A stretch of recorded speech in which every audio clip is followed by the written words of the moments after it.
wabarakatuh.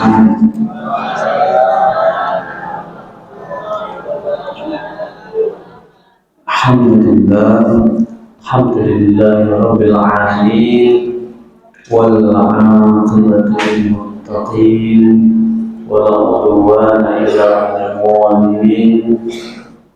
Allahumma shalli wa sallim wa karim wa barik ala sayyidina wa habibina wa syafi'ina wa qurrata a'yunina wa ja'alna Muhammadin wa ala alihi wa sahbihi ajma'in. Wa qala Allah ta'ala fi kitabihil karim, ya ayyuhalladzina amanu kutiba 'alaikumus shiyam kama kutiba 'alal ladzina min qablikum la'allakum tattaqun. Qala aidan, wa idza sa'alaka 'ibadi 'anni fa inni qarib ujibu da'watad da'i idza da'an falyastajibu li wal yu'minu bi la'allahum yarshudun.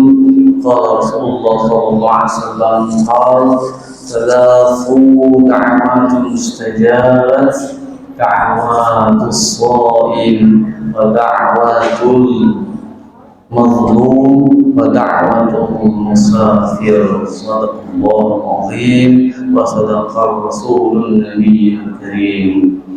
Yang kami hormati, kami muliakan segenap pengurus Masjid Izzatul Islam, juga para hormati para imam, para haji, para tokoh masyarakat, dan semua kita, tak lupa ibu-ibu, juga semua kita yang hadir pada hari ini, insyaallah senantiasa mendapatkan curahan dan rahmat dari Allah Subhanahu wa taala.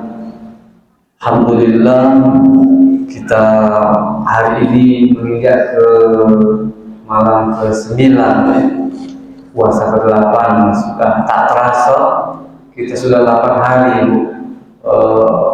menjalankan ibadah puasa.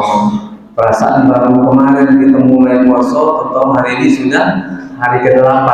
Waktu berlalu begitu cepat. Semoga dengan rangkaian ibadah puasa kita ini, dengan keikhlasan kita, dengan keimanan kita, dengan ibadah kita siang hari, kita menahan lapar haus, semoga diganjar dan dibalas Allah dengan pahala yang berlipat ganda dari insyaallah. Amin. Salawat dan salam mari kita sampaikan kepada kedua hasanah kita, baginda Muhammad sallallahu alaihi wasallam.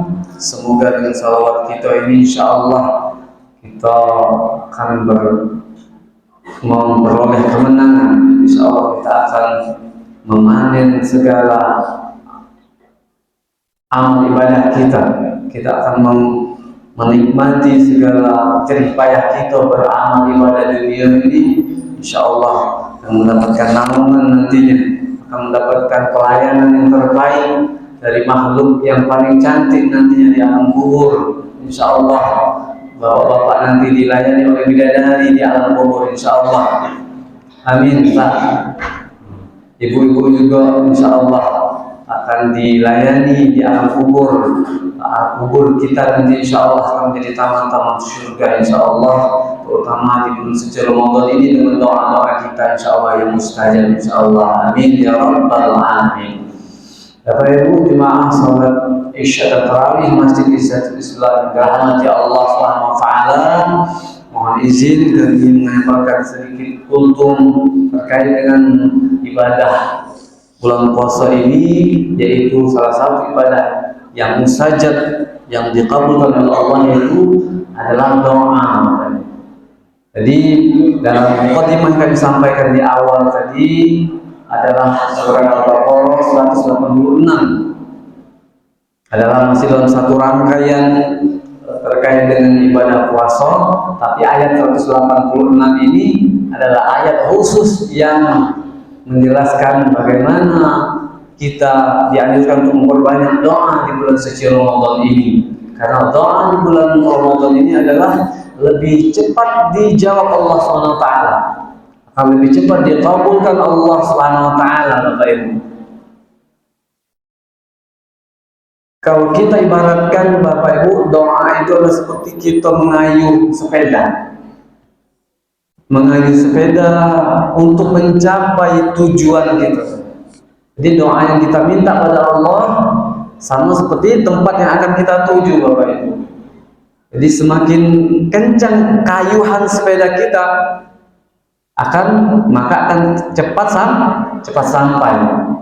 Nah, seperti itulah ketika doa kita semakin kencang, doa kita semakin khusyuk, doa kita semakin banyak, doa kita semakin yakin pada Allah, terutama di bulan Ramadan ini, insya Allah doa-doa kita akan cepat dikabulkan oleh Allah Subhanahu wa taala. Amin. Wa idza sa'alaka ibadi, kata Allah, wahai Muhammad, kalau hambaku bertanya tentang aku, anni fa inni qarib. Kata Allah, aku sangat dekat. Qarib dalam kalimat itu, qarib itu kan Bapak Ibu, kalau bahasa kita itu akrab, kalau bahasa Indonesia itu kan akrab, teman akrab itu teman dekat. Jadi qarib sama. Jadi Allah itu sangat dekat Bapak Ibu. Sudah Allah katakan bahwasanya Allah sangat dekat dengan kita.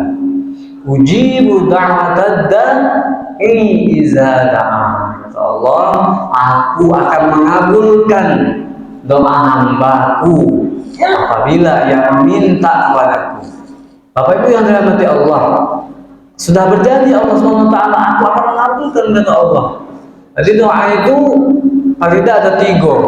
Yang pertama, doa itu akan dikabulkan pada saat itu juga. Selesai kita berdoa langsung dikabulkan Allah SWT. Bagaimana contohnya seperti doa Nabi Ayub alaihissalam.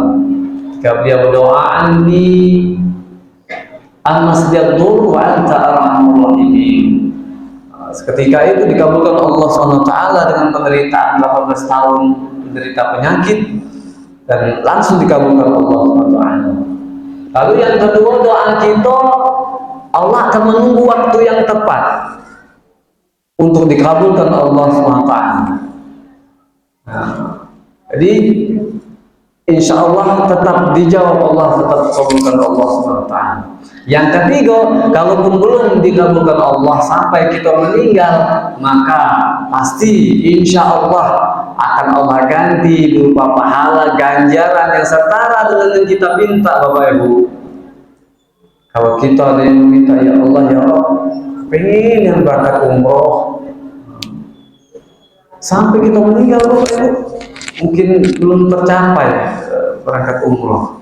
Tapi nanti kita akan terkejut Bapak Ibu ketika di yaumil mizan, yaumil qiyamah, kita terkejut.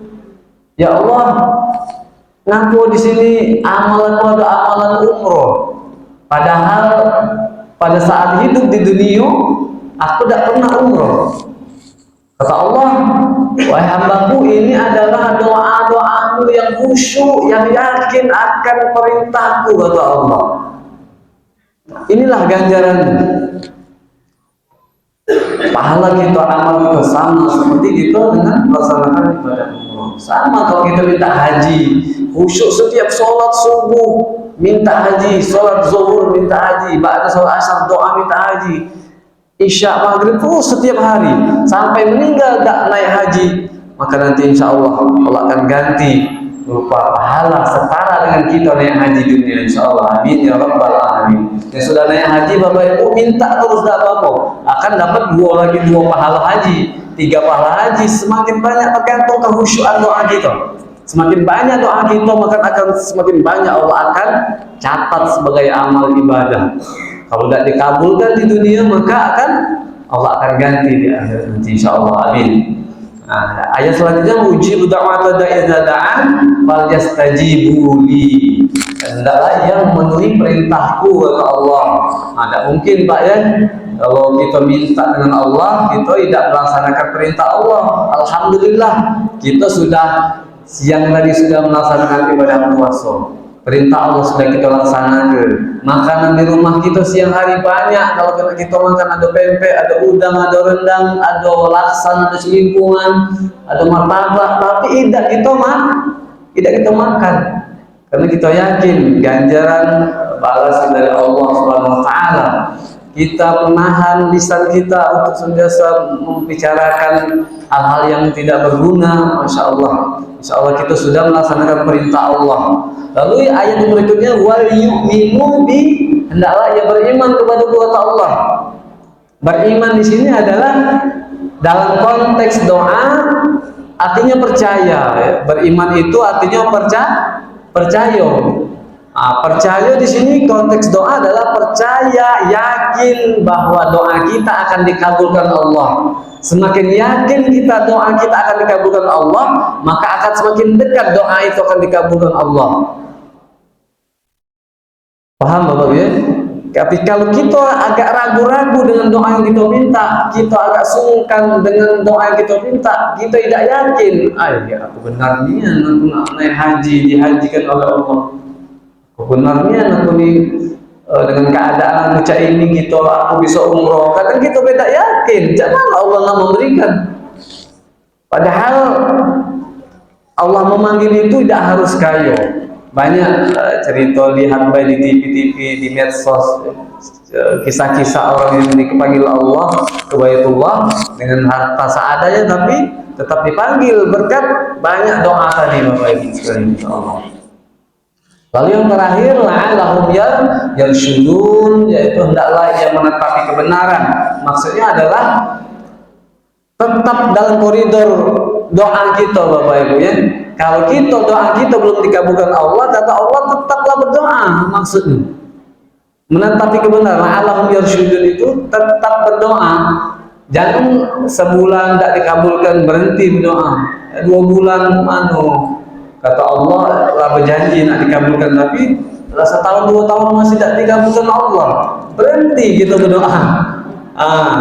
Kata Allah la'allahum yarsyudun, kata Allah tetaplah berdoa, karena satu lisan kita meminta akan langsung diganti berupa pahala. Masya Allah, tidak sia-sia Bapak Ibu ya. Jadi disambung diperkuat lagi dengan hadis Nabi SAW, talatu da'watul mustajabat, 3 golongan orang yang doanya diijabah Allah adalah da'watus shaim, yaitu doa-doa orang yang berpuasa. Jelas, jadi Al-Quran ayatnya jelas, hadisnya jelas. Insyaallah jangan ragu-ragu lagi, kita minta ya Allah lunasikan hutangku ya Allah, sudah lebaran ya Allah, amin. Nah kalau kita tidak berdoa mungkin 2 tahun baru lunas, tapi kalau kita doa bisa 1,5 tahun lunasnya. Semakin banyak doa mungkin 1 tahun bisa lunas, doa lagi terus besok mungkin 6 bulan lunas hutang kita. Tergantung doa kita Bapak. Semakin sering kita doa, semakin khusyuk doa kita sambil nangis-nangis, Masya Allah. Allah kemukakan jalan itu semua, insya Allah. Yang ada penyakit, insya Allah Allah akan angkat, insya Allah, amin. Dan Allah ganti dengan berguguran dosa-dosa kita, insya Allah. Yang ada anak kita, insya Allah semoga anak-anak kita akan menjadi anak yang soleh dan soleha, insya Allah. Anak yang qurrata a'yun, insya Allah. Anak yang menjadi penyejuk hati bagi kita, insya Allah. Yang punya usaha, yang punya bisnis, insya Allah orderannya makin banyak, insya Allah. Bisnisnya makin naik kelas, insya Allah. Masalah dalam bisnisnya diselesaikan Allah SWT, amin. Masya Allah. Momentum Ramadan ini, momentum kita untuk memperbanyak doa Bapak Ibu, insya Allah semuanya akan dikabulkan Allah. Sekali lagi, kita yang ada di masjid ini semoga dipanggil Allah untuk beribadah umroh di tanah suci, insya Allah, amin. Dan dipanggil Allah untuk berhaji di tanah suci, insya Allah, amin ya rabbal alamin. Demikian Bapak Ibu, mohon maaf apabila ada kesalahan, dan Allah mohon ampun. Subhanakallahumma wa bihamdika asyhadu an la ilaha illa anta astaghfiruka wa atubu ilaik. Assalamualaikum warahmatullahi wabarakatuh.